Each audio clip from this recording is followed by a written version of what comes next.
Hi guys, this is Christine coming to you on a Tuesday for Tip Tuesday. And with the end of the year approaching, everybody's in the state of mind, well, I shouldn't say everybody, but lots of people are in the state of mind with making your calendar cards. Or if you've made the calendar cards in the past, all you have to do is replace the calendar that's on top. So it was suggested by Deb Norman. Thank you, Deb, for giving me the idea to do this Tip Tuesday. I really appreciate it because I liked it. It was an easy tip for me to pull together. So she wanted a reminder on how to make the calendar cards. And so I have lots of calendar cards in the studio here. I would have to say there's 6 or 7 of them that are floating around, and every month my mom goes around and takes off the month for me, and it's the December, so it's the end. So what do we do now with all these beautiful calendar cards? So you don't throw them away, guys. What you need to do is you need to get the little calendars just to replace them, and a bunch of you got some through me because I was putting in a bigger order through Tailored Expressions to get these calendar cards, or the little calendars. That's where I get them from. So I'm going to show you how to rip off one if you've already got one. Just don't be afraid. I'm going to show you it's not that hard. And then also what goes into making one. In case you want to make some, I'm going to give you my tips and tricks for how I have the ones that are here put together. So not crazy, but it's good for those of you that got these calendars and need a little inspiration. So I'm going to flip the camera down and we're going to get right to business. Okay, so I've got my cutter out here, and I've got some black paper just for the base. And let's see if this can go up a hair, and if it will stay or not, that's the question. It didn't really stay, but I think we got it. So here's one of my calendar cards that I did a couple years ago that features the Poppy set. That's actually a current Stampin' Up! Product right now. And, oh man, I feel like I'm really crooked, but we're going to go right there. So there's one. This one I got as a gift from, I can't remember, a fellow demonstrator at an event, and it was so cool. She gave me this one. This is Stampin' Up! Statement of the Heart, to love what we do and share what we love as we help others enjoy creativity and worthwhile accomplishments, and this we make a difference. So it's a little bit smaller than this one. If you can see that, it's not quite as big. So you can make your calendar cards whatever size you want.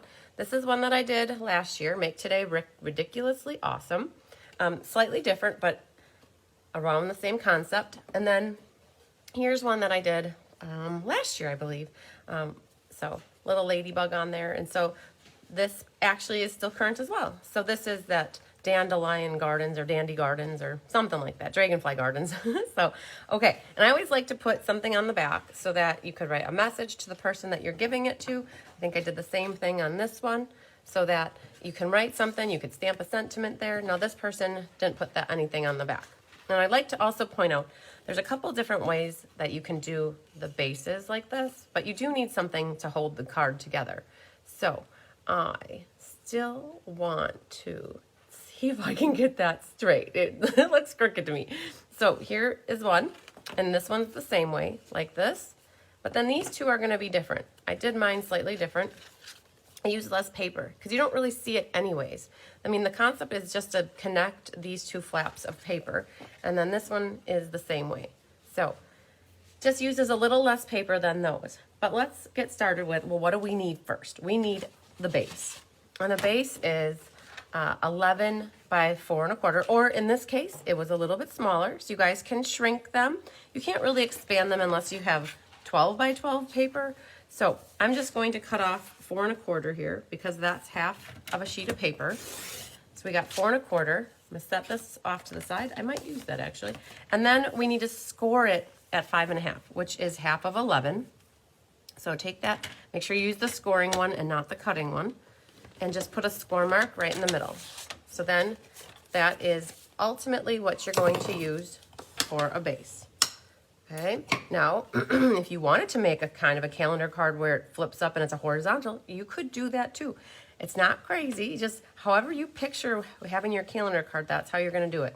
So that's basically our base. But now for our inside, what do we do for that?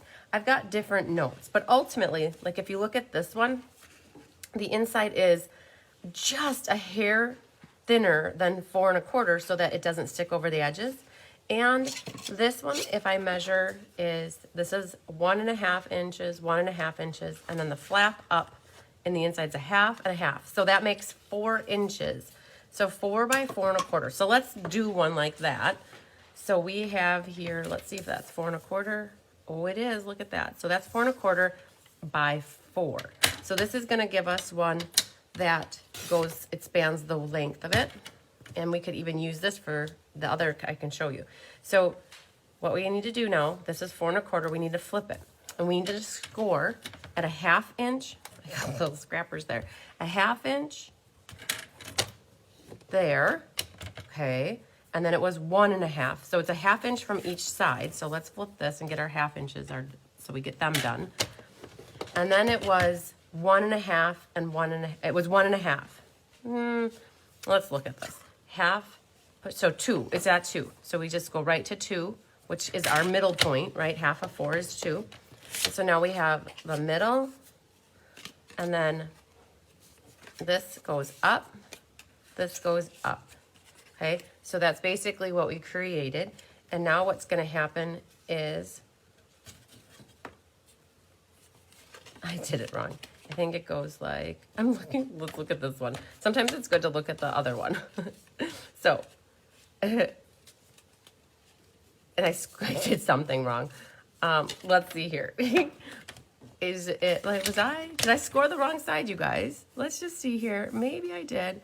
So that's 4 1/4 by 4. Oh man, haha. Okay. So you have to be very careful that you make sure you score it on the right side. The 4, so that's why when you look at this, you guys, I was off by a little bit. It's because when I scored it on the wrong side. So let's repeat. So you guys, if this happens to you at home, then you know it's okay. It happens to everybody. So we need this to be at 4 inches. Okay, so 4 inches. Perfect. So this is our 4 1/4. I should never have flipped the paper the other way. So when you go here, you have a 1/2 inch. And then we need 2 inches from the other side. Okay, 2 inches, which is the middle. Now I'm going to flip it around because I'm right-handed, so I like to have my paper there. Okay. Did you guys gather what happened just there? Okay, so I should not have turned my paper because you didn't want to score on the 4 1/4 side. You wanted to score on the 2 inch side. So now when you fold this in half, how many of you guys caught that? I'm really curious if anybody actually caught that I did that wrong. And you guys are probably going to say, no, don't do it. Don't do it. Okay, so now I think we have it good. So this guy goes like this, and then these flip up. Okay, now we're back in business. That flips up. And then what happens is this gets glued onto here, and this gets glued onto here. Okay, so how would you do this? I do have some advice for this. Okay, you're definitely not going to want to use tape runner. Tape runner is not going to hold over the course of the life of this project. Tear and tape is always highly recommended. So I would personally use tear and tape. If you do not like tear and tape or double-sided tape, you could use liquid glue. I think liquid glue would also be very, very strong for holding this together. But tear and tape is a very permanent adhesive. So I'm putting my 2 strips of tear and tape on here. Don't worry if it goes over the edge here. I have a trick for that. What you do is you peel it and then you just roll it back. Okay, so now what you're gonna do is you've got the one side with adhesive. Your goal, you guys, this is important. You have to get this lined up. I'm gonna get my nose right in here. You gotta get it lined up. Just perfect. So it's nice and straight, like corners to corners. And then what happens is you're gonna fold this down and take off your tear and tape backing here and hold that flat. And now you should be able just to set this down like that. And then that goes up like that. And now you've got your base attached. Don't try to do that adhering it in midair. It's always helpful to put it flat and then just go like that. And you can do the sound effect while you're doing it. That always helps too. So now you've got one like that. Now though, I said, oh, we could probably even use this piece for another one. So let's grab our other, I might have used the other half. So that one's good, but I want to show you how you could save a little paper. This is basically 4 inches. And in this case, I did a 1 inch, 1 inch, 1 inch, and 1. So 1 times 4 is 4. And I only made this one, let's see how wide this is. probably, oh, not quite. Oh, I did 2 3/4. I did that because 2 3/4 times 4 is 11, so you could get maximize your 8.5 by 11 paper if you're making a lot of these. So I made it 2 3/4 by 4 because then you get 4 and 4. You get 8 of these out of one sheet of paper. You could even get by with using this, and I'll show you, because basically what you need to do is have it be 4 inches, right? And then you could score it at 1. You could score it at 1 this side, which is 2. And then I'm gonna do 1 more here at 1. So you guys, there's really no rhyme or reason. So this is this. So this also could be used on, let's say this is your, let's just pretend this is your base, like that would work as well. And you would glue that like that, okay? I don't know if you guys can see that. So you just, and then that doesn't use a lot of extra paper. You don't worry about it going over the edge.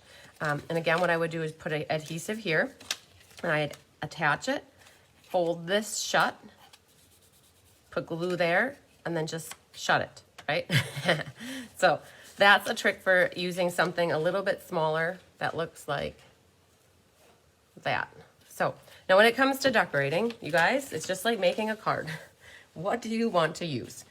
In this case, I have flowers that are growing out of the back of this. So I would stamp and add my die cut pieces and then put that piece of designer paper over the top. Wrap my ribbon around. Well, actually not. I don't ever go around, but I tuck my tails behind.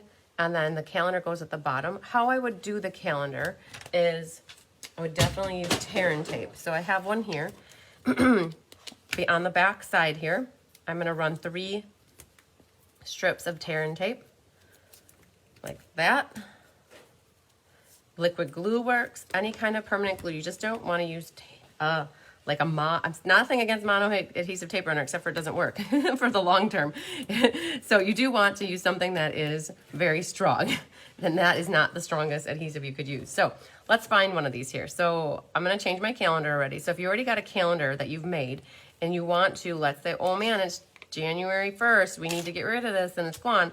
What I would do is you could put this right over the top of it, which is all right. But if it were me, I would try to figure out, well, can I rip this off so that it's not as bulky? So when I start to pull this up, don't worry what it looks like from behind. When I start to pull it up, I work my way around in a circle, because if you just rip this off, it's gonna rip all the way. So I'm gonna go work myself around in a little circle.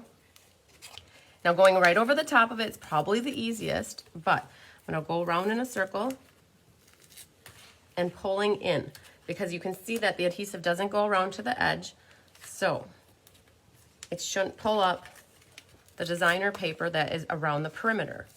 So being very careful so that you don't pull up the edge, just like this. Okay. Still got to kind of work it. Using a scissors might help now that you got this pulled up, because you don't want to risk, and I'm starting to get it to pull up right here, but when it's all said and done, you won't see that. All right. There we go. So we got that. So don't worry about this. This is garbage. And you're going to take this guy and just put it right over the top where it was. And now you've just prepped your calendar and it's ready for January, okay? So you don't have to throw these away. I know a lot of people keep these at their desk at work. Instead of putting in the garbage, I like to repurpose things as much as possible. I hate throwing away anything. And so here's a way that's what I'm gonna do. I have about 6 or 7 of these in my hive, and I'm gonna replace all of them so that I can use all of these calendars for next year. So this calendar is all prepped, so Mom doesn't have to worry about switching this one, and it's all good to go. All right, now, the thing is, if anybody else has advice, tips, or tricks on what they do for their calendars, or if any exciting ideas for decorating them, you know, please add them to the comments. We always love to hear and learn from each other. Not just, it's not just me telling you guys. If you guys want to share with each other, even if you have pictures of calendar cards that you made that you love and you want to share, put them in the comments of this video as well. We'd love to see what you've created with your calendars.